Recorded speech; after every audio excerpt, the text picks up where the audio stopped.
So I just wanted to discuss this channel and what I want to do for it. Um, I pretty much want to treat this channel as a personal diary, inconsistent uploads and all. I just want a place where I can speak, where not vent per se, but just talk about my ideas. And this being the first video, I thought no better of an idea than making yourself approachable. I think this is something very overlooked now, especially with the ideas like self-respect and such. I feel some people just completely disregard being approachable. I mentioned self-respect there because I feel like at times people just forget that to respect others, you need to know what respect is for yourself. I follow the same idea for love. To love others, I believe you need to know how to love yourself. To do bad, you need to know good. To do good, you need to know bad. There's always another side to every story, is essentially what I'm saying. And I feel like people forget this. People forget that not everybody can see what you're seeing. Not everybody can think what you're thinking. And being approachable is very uncommon for some people. Or I shouldn't say people, but I should say it's a very disengaging task for them. By disengaging, I mean like they don't try to become approachable. And I used to be like that. I used to, go to school every day and wonder, yo, like I'm not talking like I wouldn't say I wasn't popular in class, but I'd say I wasn't the biggest. I was known by enough people where I can go to every class and know somebody and talk to them. I never had a problem socializing with people, but I should have just used this. But at times it feels like, you know, people didn't want to come to me. People didn't bother to talk to me first. I was usually always the one to initiate or ignite a conversation, spark the conversation. And I don't have a problem with that per se. I just more so got tired of it in a sense. It was very boring always being the person having to approach because for one, I wouldn't say I'm antisocial, but I don't want to be the one to have to go up. I don't like to be approached. I said that wrong. I don't like to be approached. I said that wrong twice. Oh God. I don't like to be the one to approach, but I like to be approached. And I feel like, having to always be the one to approach, it just became boring for me. It became tiring. It became a loop. It felt like every day it was, if I didn't speak, nobody would speak. And it was an interesting thing for me. There was times where I would like be in class bored, looking around, and I'd realize, hey, like, everyone's here like talking their life away, having time of their life, and I'm out here just sitting there, no real friends. And even when it came outside of school, still, I wouldn't really be talking to anybody outside of school. I'd really just go straight home. I wasn't really interested going outside. And what I found was I was very approachable online compared to how I was in real life. Online, I'm really energetic online, and I don't put on a persona, I would say. I stay true to myself, but I stay true to the self that I can be whenever I want. Because online, you only know the boundaries that you set. And so when I figured that out, that's when I began to think, how can I make myself approachable? How can I make people want to come be my friend, come talk to me? Because to them, I'm just sitting around. I'm not sparking up anything. I don't look a certain way to connect with people. I don't act a certain way. And I certainly don't, provide any reasoning for them to come up to me and engage with me. But my cat just walked into my room. But at the end of the day, I don't mind.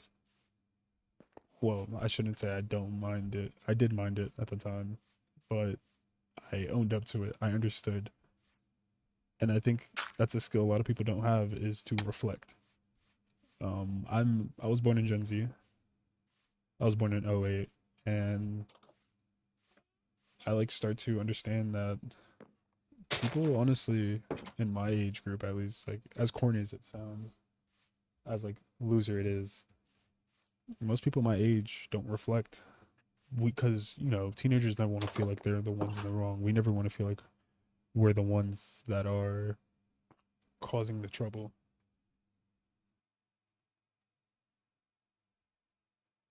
And I think that's a quality that a lot of teenagers have that make us unapproachable. We don't want to learn. We just want to be right because nobody wants to be wrong. Like truthfully, nobody wants to be wrong. Being wrong is a horrible feeling. That's what debates are for. That's what arguments are for, to settle who is right. So when that's something that you always are, very debatable, very hostile, not hostile, but very like aggravated. You can get aggravated easily. For example, I'll be in class sitting around minding my business doing work nowadays, and I'll just hear a student break out into an not an argument because the teacher isn't talking back, but like just start thrashing the teacher about how they're wrong and the student is right because the teacher is bugging them. But then I look at him like, yo, you're acting up, you're being loud. And to you, you might not be loud, but to the rest of us, you are loud. And so I think learning to become more approachable is something that you learn through trial and error. If you're just never changing, then you'll never experience new results. Nothing changes if nothing changes. This is why adults usually are better versions of themselves when they're older. They have not only experience, but they have the understanding. Some ideas don't come with experience, they come with time. And when I understood that, I was very comfortable with being wrong. Not that I liked being wrong. I still don't like being wrong, but I didn't like I understood why I needed to be wrong at times. Like sometimes I needed to be wrong because it's a sense of humbleness, I feel. It's a sense of being the one that has to sit back and it forces you to reflect. And to me, reflecting is the first step you must take to be approachable. You choose not to reflect, then you understand you won't change. Because with change comes reflection. It's not the only way to change, You don't have to reflect. Well, you have to for me, but it's not the only way some people will change. Some people may change via trauma, or some people may change via traumatic experience or via something they saw to somebody else. That is still a sense of reflection to me, but I understand if some people don't believe that's reflection, that's more so looking, that's more so the experience factor. And so when I look at teenagers talking about, oh, nobody wants to talk to me, nobody likes me, there's not a there's a chance that people like you. It's just people don't know the you that you are inside. They only know the you are exteriorly. Like my father told me, the first thing people see is what you look like. I might be like, for example, let's take sagging. Culturally seen as a negative thing. I could be the nicest guy on earth. I could be generous. I could be very, very forgiving, kind. But they'll see you sagging and they will instantly think this guy's one of those hood rats. And it's like, even if you aren't, they don't know you aren't because they only know what you portray yourself as. And that's why a lot of parents are worried about their children and then the way they dress. And I understand it. So to be approachable to me is so yeah, being approachable to me is to give people a reason to walk up to you. Like, why should they go up to you? Why should they choose you over somebody else? Because there's a chance that they would have approached you if they knew you. Issue is they don't know you. So they're going to go for the person they do know, they do understand, and they do connect with, which I didn't even see my sticks there, which to me is a core reason as to why we give up. I actually wanted to mention this, speak up on this. Giving up is one of the main factors people quit. You may quit. What's the word I'm looking for? You may quit reflecting because you're seeing no progress. And that's because you started with the motivation to reflect. You started with the desire to reflect. But now that it's just you and your mind, you're the only one who can make yourself reflect. How do you go at it? I've actually lost my house. I have no idea where it is. And so motivation is very, very, very, very overlooked. When people think motivation, it gives them strive. Like when you watch a David Goggins video, you might look at it and go, oh man, I can't wait. I want to be David Goggins. I'm going to start working out like him. You go to work out like him, you give up within 5 days. See, humans are creatures of habit. It's something my uncle told me. And I think that is a very, very underrated point he taught me.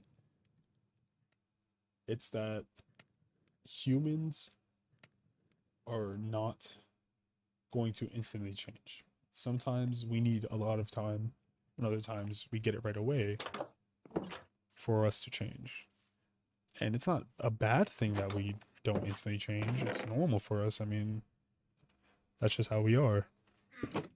But there are times where I'll get motivated to, like, let's say do a dieting plan, or maybe, I'm about to start going to school every day, try every class, get that 90 average.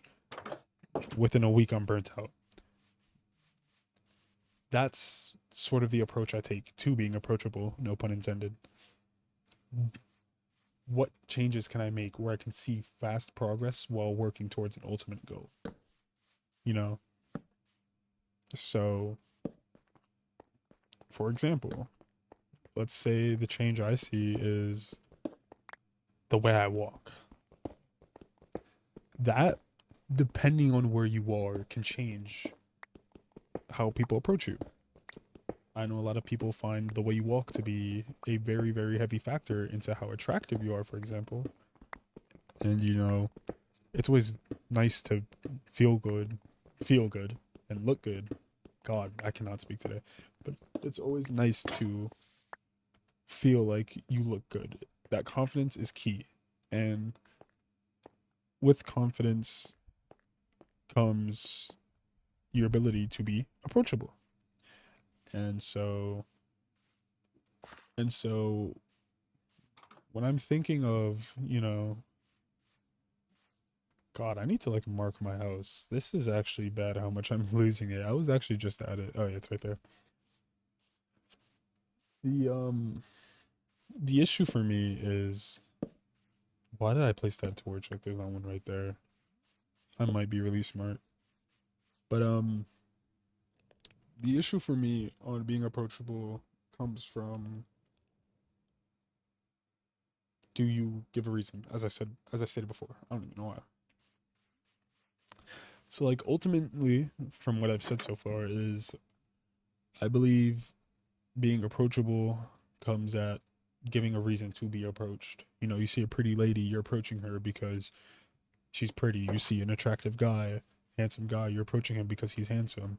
You see a cute baby, you might approach the baby because they're cute. You just want to make their day. You see all things. And approaching can take many forms. You approach the store because you want fucking Dr. Pepper. Nobody's stopping you. Go get that Dr. Pepper. But you approached it because you want the Dr. Pepper for whatever reason that is. The Dr. Pepper made you want it. That's how you should feel about being approachable. Stop making yourself unapproachable and hard to understand. It's not bad to be closed off. It's not bad to have your walls up, but you need a balance of everything. Everything needs a balance. This might be an extreme example, but water can kill you. Even though water is one of the, if not one of, like, even though water is a great thing for us, like, we need it to live, it can harm us at the end of the day, you know? So always look at it from that way. Everything needs balance. You know, you could still die eating bananas even though they're good for you. Another extreme example, but it's possible, you know? There's possibilities. So honestly, don't give up. Giving up is one of the main factors as to why you'll never change. Change comes with time, change comes at a cost, change comes with dedication.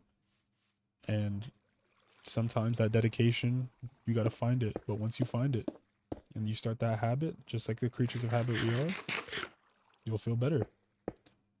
So if you ever feel you can't find anybody who wants to be near you or wants to approach you, just think about this. Why do you want them to approach you? Do you want to be approached for, you know, a crush? Do you want to be approached for just friends? Do you want to be approached for whatever? You just have to find what it is, why that is, and how you will get it done. So yeah, to me, approaching somebody comes with a reason and it comes with a why. Everything to me has a why, you know, even if it's like, why did I wake up today? I woke up today because I needed to. Why did I pick this keyboard? I thought it was cool. Why this mouse? I thought it was cool. Why over the ear instead of earbuds? All that, you know? So if you want to be approached and you want to be approachable, just remember, people act with purpose. We don't act out of impulsiveness 24/7. We may do sometimes, like, you know, there might be times where I go up to someone just to go up to someone and we might hit it off, luckily. But that's not always going to happen. That's not always going to be the reason. That's not always going to be the why. Majority of the time, I approach somebody if I think they're cool or if I feel like I can connect with them, you know? So, however you think you would approach someone is how you should carry yourself. Compare and contrast the whys you would approach to someone and the whys they would approach you. So, yeah, I guess that was what entry log one. I don't know what to call this series yet, but stay good, stay healthy, have a good day, and I'll see you guys in the next one.